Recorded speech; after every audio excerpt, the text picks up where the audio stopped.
social distancing is hammering these small businesses.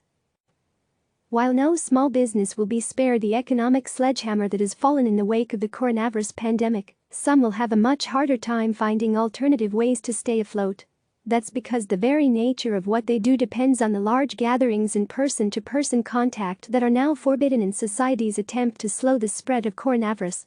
Think of any personal service business, such as hair and nail salons or spas. Think of any home-based service, like housekeeping and handyman jobs. Think of any type of business that serves corporate events, weddings and big parties, almost all of which now have been cancelled or postponed. Now consider that many of those businesses could be tapped out in a few weeks. And many of their workers are either self-employed, with no option for unemployment benefits, or are paid hourly and live paycheck to paycheck with a heavy reliance on tips. Bars have been among the first and hardest hit, given that several cities have now shuttered them outright. T. Cole Newton owns 2 bars in New Orleans. He's had to close both, although one of them has a kitchen, so he's trying to ramp up a takeout business.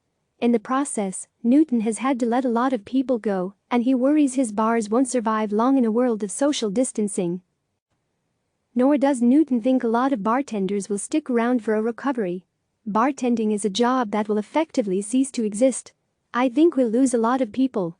This is forcing them to reevaluate their career choices, he said. Small beauty businesses in the beauty industry, many small salons are a peril away from illiquidity, said Frank Zona, who sits on the board of the International Salon Spa Business Network. Zona considers himself better off than most. He estimates he has 8 weeks of liquidity for the 3 salons he owns in the Boston area, which he chose to temporarily close this week. So he's now actively trying to strike deals with suppliers and secure loans to extend that period. His hairdressing business, which employs 70 people to whom he provides health insurance and paid family leave, has been in his family for over a century. But about 80% of hair salons, he said, are primarily staffed by self-employed stylists who rent a chair.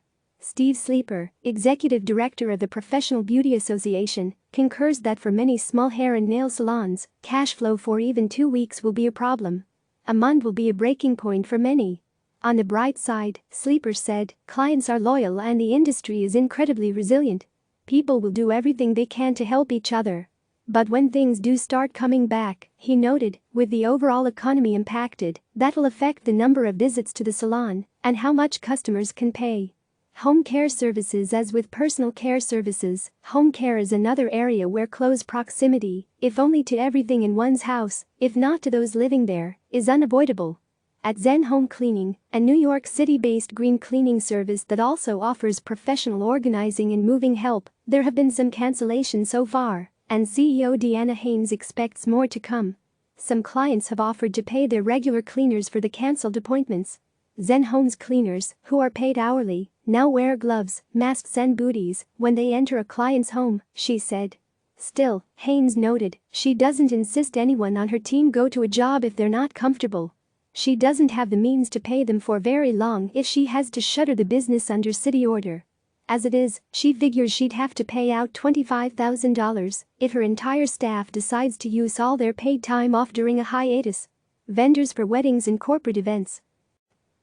In the wedding industry, the going assumption among planners and vendors, e.g., event spaces, furniture rental companies, cake makers, videographers, musicians, florists, etc., is that all weddings otherwise scheduled to take place in the next 60 days are going to be postponed, said Megan Ely, vice president of the Wedding International Professionals Association.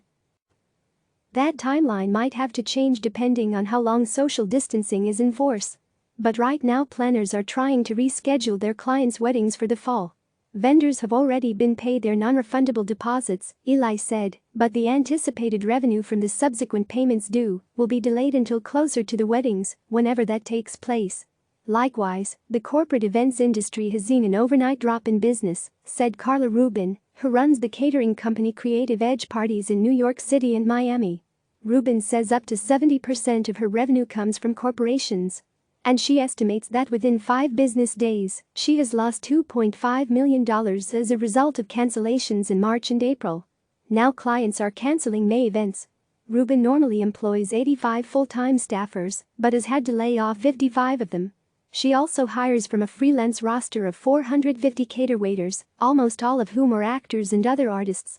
All of them, she said, are facing at least the next 2 months with no income. Her big hope now? Corporate clients will start planning ahead and putting down deposits for events they're most likely to have post-crisis, such as holiday parties in December. When it comes to talk of stimulus and bailouts, Rubin said, caterers fall between the cracks. We're not hotels, restaurants or cruise ships. We're a $14 billion industry made up primarily of small businesses. She's in better shape than many of her competitors, Rubin said, but she can't say yet how long she can sustain big revenue losses. Unless corporate clients start booking ahead for a post-pandemic world, I'm racing against the clock. Click subscribe to receive the latest news.